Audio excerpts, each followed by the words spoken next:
આજે આપણે અડદડિયું બનાવવાનું છે। આ કઢાઈ મૂકી દઈશું આપણે।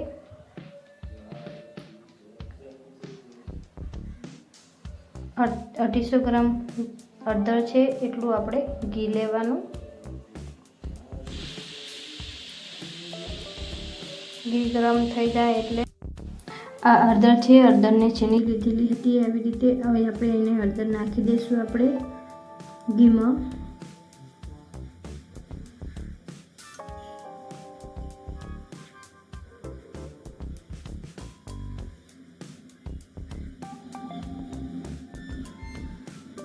એને પણ આપણે હલાવી દઈશું ઘીમાં। એને ચડવા દેવાની ઘીમાં ખરી।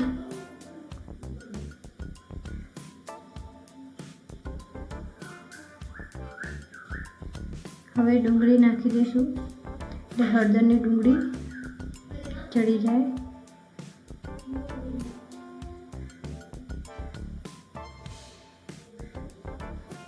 એને પણ આપણે એવી રીતે મિક્સ કરી દઈશું એટલે ડુંગળી ચડી જાય ત્યાં સુધી આપણે એને હલાવતું જ રહેવાનું।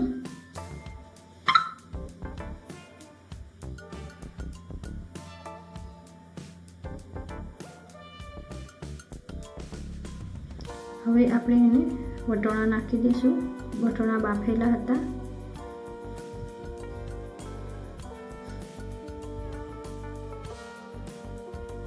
મિક્સ કરી દેવાનું એને। હવે આપણે 1 ચમચી હળદર નાખી દઈશું। 2 ચમચી મરચું નાખી દઈશું। 2 ચમચી ધાણા જીરું નાખવાનું। મીઠું નાખી દઈશું 2 ચમચી જેટલું। હવે આપણે એને મિક્સ કરી દઈશું।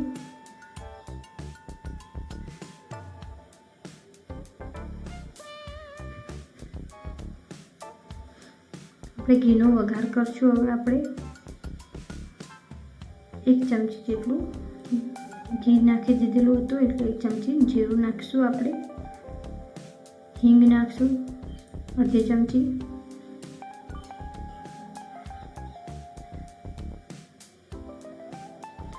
અને લસણનું મરચાંનું પેસ્ટ છે એ પણ નાખી દઈશું આપણે।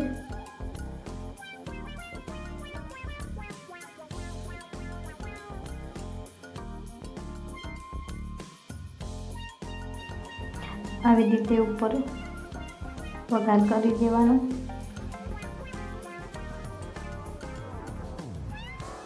એને પણ આપણે હલાવી દેવાનો। સરસ મજાનું હળદરિયું થઈ ગયું છે। હળદરિયાનું શાક તૈયાર છે। ટેસ્ટી સરસ મજાનું।